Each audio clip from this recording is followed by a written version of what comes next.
Nakita nyo na kung paano bumiyahe ang ating mga finalists at hindi nila alam ang karide nila ay ang chief ng MMDA Task Force Special Operations na si Bong Lebriha. Magandang gabi, Sir Bong. Sir Bong, magandang gabi, sir. Welcome po sa Dapat Alam Mo, sir. Salamat, thank you for having me. Sir, ano po masasabi nyo sa naging ride mo kasama ang ating rider number 1 na si Jocomar? Well, si Jocomar, napapansin ko lang, maganda naman yung ride niya, smooth and all that. Ang titignan, lagi po natin sa alang-alang when we're turning, no, aside from signaling mga 100 meters, hindi yung kailan tayo liliko, doon tayo magsisignal. So kailangan mga 100 meters before the turn, nagsisignal na tayo. And don't forget to check your side. Visually, not only on your side mirror, kasi that is our blind spot. And of course, yung helmet natin, naapektuhan yan yung peripheral vision natin. So make sure nakakaanan tayo, lalong-lalo na ngayon, EDSA, may bike lane tayo. So yung mga bikers, kailangan natin protectionan din.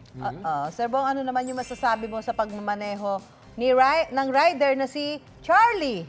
Rider number 2. Number 2. Well, si Charlie, okay, ang ano ko lang, yung motor yata ni Charlie, medyo may kalakasan yung tambucho. Ayun. So, hindi natin isasabihin na modified or whatnot, pero it is, loud pipe. And like what I've said, the same mistake, yung ano nga niya, yung pag-turn right, most of them, talagang nagta-turn right, Too abrupt. signal is almost at the end. Sir, ano masasabi mo sa pagmamaneho naman ng rider number 3 na si Hans? Si Hans yung inabutan ng ulan, kasama ko inabutan ng ulan. Pag umuulan, hindi tayo dapat nag-hazard. No need to put our hazard lights kasi it confuses yung other vehicles around us or behind us. So, dire-diretso lang tayo. Our stoplight, our brake lights would be enough to keep us safe. Ayan, Maraming narinig na salamat, natin. Colonel Bong. Hindi lang sa kalsada huhusgahan ni Bong ang ating mga rider. Isa si Ginoong Bong Lebriha sa ating mga espesyal na hurado ngayong araw. Makakasama rin niya bilang hurado. Ito po, mga bibida sa bagong serye ng Public Affairs na Black Rider. Black Rider himself, Ruru Madrid. Yun. Basta po. At ang kanyang beautiful leading lady na si Yasi Pressman. Ayan. Magandang hapon guys at welcome sa Dapat Alam Mo. Magandang hapon po. Yun. Okay, judges, relax lang kayo dyan. Ngayon, mas kikilalanin natin ang mga grand finalists natin sa kanilang humaharurot na wisyo. Para patas ang tanungan, may hinanda kaming isang tanong lamang para sa ating mga riders. Nakasuot muna ng headphones ang ibang mga riders habang hindi nila marinig ang tanong at sagot ng kanilang kalaban. Unahin natin si Jocomar. Okay, headset please, para hindi niyo marinig. Jocomar, ito ang tanong. Kung may isang uri ng katangian o ugaling taglay ang isang rider, ano ito? At bakit mahalagang meron siya nito? Anong sagot? Disiplinado po at kailangan. Disiplinado. Unang-una po, Kuya Kim, sa kalsada, hindi po tayo basta-basta. Lalo na po sinabi ni Sir Bong, na sa pagliko pa lang po, Kuya Kim, hindi basta-basta liko agad. Although may signal light, hindi po sapat yun. Kinakailangan hindi porkit malinis yung daan, harurot po agad tayo. Kinakailangan disiplinado. Meron mang kasabay o wala mang kasabay. Okay, maraming salamat. Thank you, Jocomar, sa iyong sagot. Kausapin naman natin ang rider number 2 na si Charlie. Okay, Charlie. Etong tanong. Kung may isang uri ng katangian o ugaling taglay ang isang rider, ano ito? At bakit mahalagang meron siya nito? Anong sagot mo? Pagiging safety po. Safety. Yes, according to Article Republic Act 4136, it is imposed po sa discipline ng motorcycle and public safety road. Kaya ugaliin po natin magiligtas lagi sa pagmamaneho. Mahusay, may baon. Maraming salamat, Charlie. Tawagin naman natin ang rider number 3 na si Hans. Hans? Hans, ikaw na. Yan.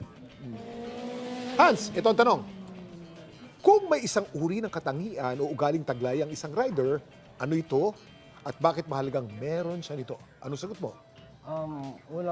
Kung meron pong katangian ng taglay ang isang rider po ba? Tama po. Siyempre, right to fame to eh. Kung may isang, tama po si customer.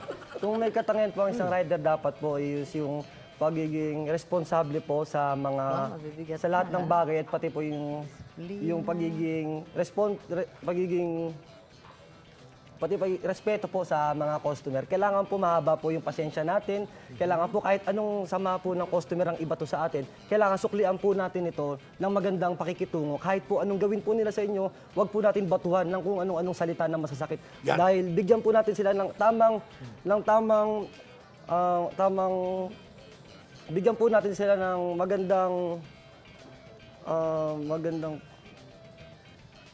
bigyan po natin ang customer ng magandang action as a rider, and ihatid pa rin po natin sila kung ano yung nila sa may apps. Kung ano po yung Sige lang. Wait lang. Pwede po ulitin. Hindi, kulang tayo sa oras. Pero ayos na, nakuha na ng mga judge yan. Maraming salamat. Narinig na natin ang wisyo ng ating mga rider. Ilang stars kaya ang makuha nila at sino ang tatanghalin kauna-unahang Dam Motorcycle King? Abangan mamaya. Mga kapuso, tuloy pa rin ang Ride to Fame Grand Finals at mamaya ay magpapakitang gilas sa talento ang ating finalists. Ano kayang paandar ang kanilang ipapamalas? Hindi lang sila, kundi pati ang ating mga guest na Banda Zamora magpapaandar. Hindi kayo. Kinabahan si Uru. Ang journey sa finish line ng Ride to Fame, mamaya na yan sa Dapat Alam mo!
Maraming salamat sa Banda Zamora at sa ating mga finalist ng Ride to Fame na sina Jocomar, Charlie at Hans. Sino ba sa kanila ang umangat pagdating sa maangas ng galawan? Abangan yan. Nabilang na po natin ang stars na nakuha ng ating tatlong grand finalists na sina Jocomar, Charlie at Hans. Pero bagong lahat, Judge Bong, ano mo masasabi mo kay grand finalist number 1, Jocomar? Bong? Si Jocomar, nakabawi siya doon sa talent portion, talagang nagtatumbling, and that was good. And yung question and answer, disiplina, tama yun. Disiplina talaga ang kailangan natin sa kalsada. Not only riders, but all road users. Judge Yasi, ano naman ang comments mo kay grand finalist number 2, kay Charlie? Kay Charlie, syempre na-appreciate ko that he's always smiling, always prepared. At sa answer nga niya po kanina, alam ko na parang pinaghandaan niya talaga. Pero also, it's very good that you know that, di ba? Pagdating naman sa katawan, nakita ko na meron ka rin talagang bubuga. Yun.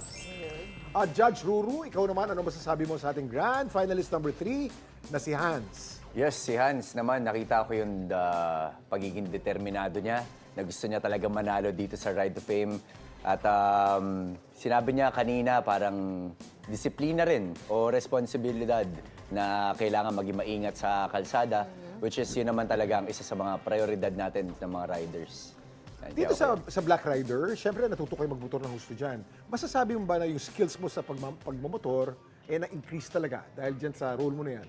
Yes, actually, Kuya Kim, malaking bagay po na syempre most of the time nagmumotor ako dito. Pero bago natin syempre gawin yung mga ganitong klaseng programa, kailangan pa rin nating mag-training, which is nagkasama rin tayo noon. California Superbike School. So, importante rin na alam natin yung mga basic so that safe tayo pagka may ginagawa tayong mga eksena. Narinig nyo na ang mga naging basehan ng ating mga judge. Hawak ko rin ngayon ang mga resulta ng inyong mga scores. Exciting to. Standby lang ako. Ito na, announce na natin. Yes. Ready na ba kayo guys? Ready na, ready na. Back, boys! Ito na, nakasulat na dito kung sino ang number 1, number 2 at ang number 3 ang ating grand champion, okay? Unay natin sa ating second runner-up. Ang second runner-up natin ay si... with 36.5 stars, Charlie Chavez. Colonel Bong. Nako, dalawa na lang ang naiwan. Dalawa. Sa dalawang yan, isa dyan ay first runner-up at ang isa naman dyan ay ang grand winner natin.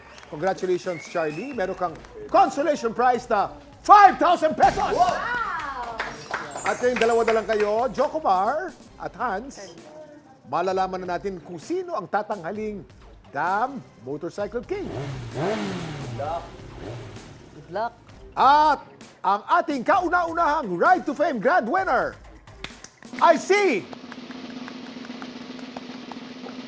with 42 stars, ang ating pong grand winner, the Motorcycle King, ay si...